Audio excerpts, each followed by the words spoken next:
Welcome to my channel.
Hello বন্ধুরা, আজ আমরা চলে এসেছি কলকাতায়। হ্যাঁ, কলকাতার চার্চে আমরা চলে এসেছি এবং ভ্রমণ করব পুরো কলকাতাটি। পুরো কলকাতার যে চার্চ রয়েছে আমাদের যীশু খ্রিস্টের মন্দির, সেখানে আমরা ভ্রমণ করব এবং খুবই শীঘ্রই আমরা পৌঁছে গিয়েছি সেই চার্চে। তো চলুন ভ্রমণ করা যাক সেই যীশু খ্রিস্টের চার্চ।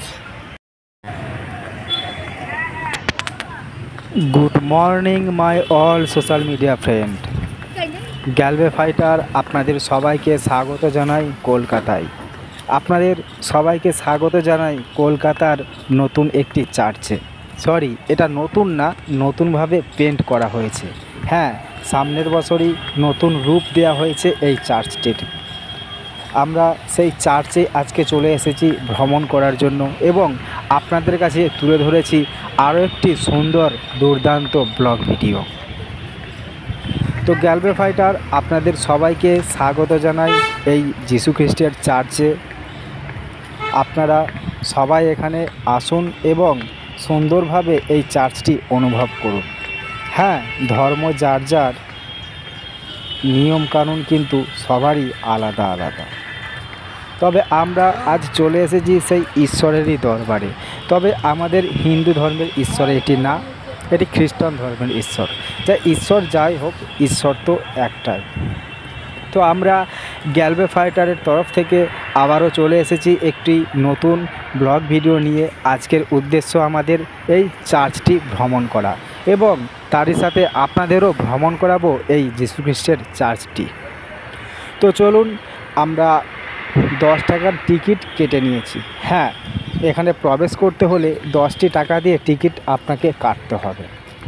টিকিট কাউন্ট করার পর ভেতরে প্রবেশ করতে পারবেন, কিন্তু চার্চের ভেতরে কোনো ফোন বা ক্যামেরা কোনো অ্যালাউ নেই, বা আপনি চার্চের ভেতরে কোনো রকম ভিডিও ফুটেজ তৈরি করতে পারবেন না। সেই জন্য গ্যালভে ফাইটারের পক্ষেও ঠিক একই রকম নিয়ম লাগু করা হয়েছে। তাই আমরা বাইরে থেকেই আপনাদের সুন্দর দৃশ্যটি খুবই সুন্দরভাবে অনুভব করাবো এবং আপনাদের কাছে পৌঁছে দেব কিছু বার্তা।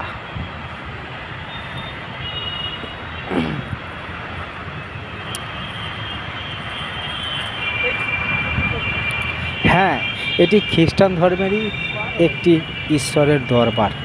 হ্যাঁ, আমাদের হিন্দু ধর্মে যেমন অনেক ঈশ্বর রয়েছেন, আমাদের হিন্দু ধর্মে যেমন কোটি কোটি দেবতা রয়েছেন, কিন্তু খ্রিস্টান ধর্মে তা না।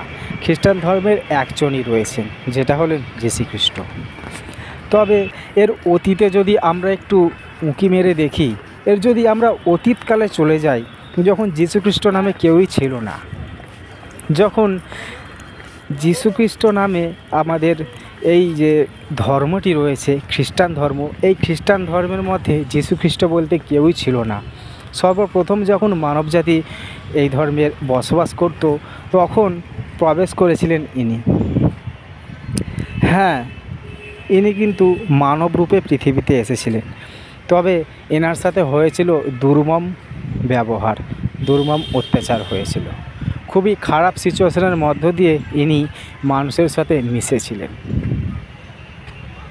আপনারা দেখতে পাচ্ছেন এখানে ক্যান্ডেল জ্বালানো হয়েছে এবং ঈশ্বরের প্রার্থনা করা হয়েছে এবং ঈশ্বরের প্রার্থনা করছেন অনেক ব্যক্তিও। ক্যান্ডেল জ্বালিয়ে ঈশ্বরের প্রার্থনা এখন হয়তো বর্তমানে চলছে এবং ভবিষ্যতেও চলবে, কিন্তু অতীতকালে ঠিক এটির উল্টো হতো। অতীতকালে মানত না যীশুখ্রিস্ট বলে কোনো ঈশ্বরকে। অতীতকালে যীশুখ্রিস্ট নামে এই ঈশ্বরকে খুবই লাঞ্ছনা দেওয়া হয়েছিল, খুবই কষ্ট দেওয়া হয়েছিল। হ্যাঁ, আপনারা হয়তো সবাই জানেন গ্যালওয়ে ফাইটার যার উদ্দেশ্যে কথা বলছে, যার অতীতটা আপনাদের সামনে তুলে ধরতে চাইছে, আপনারা হয়তো সেই সম্বন্ধে সব কিছুই জানেন। তো আমরা কিছু বক্তব্য রাখবো এই ঈশ্বরের ইতিহাস নিয়ে। এই ঈশ্বর কিন্তু খুবই একটি সুন্দর মনের মানুষ। এনাকে যতই অত্যাচার করুক, ইনি কিন্তু কারো কোনো দিন খারাপ দেখেননি। ইনি কিন্তু সর্বদা মানুষের কল্যাণ নিয়েই ভেবেছেন, মানুষকে নিজের পাশে রেখেছেন, সমস্ত বিপদ থেকে মুক্তি করেছেন। তো অতীতকালের এই ধর্মের কিছু মান্যগণ্য ব্যক্তি ছিলেন, যেনাদের সমস্ত ব্যক্তি সম্মান করতেন এবং যেনাদের কথা অনুযায়ী রুল অ্যান্ড রেগুলেশন ফলো করা হতো এই খ্রিস্টান ধর্মে। তো সেই ব্যক্তিগুলি এই ঈশ্বরটির বিরুদ্ধে নানা রকম কার্যকলাপ সাটিয়েছিল, নানা রকম অত্যাচার করেছিল। তেনারা মানতে চাইছিলেন না যে ইনি একজন ঈশ্বর। হ্যাঁ, যীশুখ্রিস্ট নিজেই বলেছিলেন যে আমি ঈশ্বর হয়ে এসেছি, আমাকে আমার পিতা পাঠিয়েছেন এই পৃথিবীতে মানুষের কল্যাণের জন্য।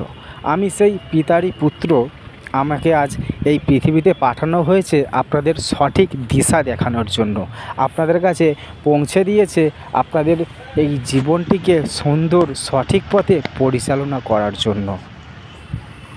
আপনারা যে ভুলভাল সিদ্ধান্তের মধ্যে রয়েছেন, আপনারা যে ভুল ক্রিয়াকর্মগুলো করছেন, তার উপর পর্দা দেওয়ার জন্য আমাকে পাঠানো হয়েছে। কিন্তু এখানকার যে সমস্ত মান্যগণ্য ব্যক্তি ছিলেন, তেনারা এনার কথা কোনো পরোয়া করেননি, অযথা এনাকে হত্যা করেছিলেন। কিন্তু তারপরেই আবারও এনার পুজো করা হচ্ছে। তো চলুন, এই সম্বন্ধে আমরা আর বেশি বক্তব্য রাখবো না, কেননা খুবই অল্প সময়ের মধ্যে ভিডিওটি তৈরি করা হয়েছে।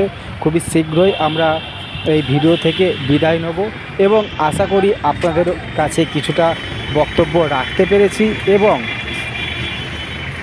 এই দৃশ্যটি কিছুটা হলেও আপনাদের সামনে সুন্দরভাবে তুলে ধরতে পেরেছি। হ্যালো বন্ধুরা, কেমন লাগলো আপনাদের এই ছোট্ট সুন্দর ভিডিওটি? কেমন লাগলো আপনাদের সেই যীশুখ্রিস্টের অতীতকালের কিছু আলোচনা? কেমন লাগলো আপনাদের এই কলকাতার বুকে থাকা ছোট্ট একটি যীশুখ্রিস্টের মন্দির?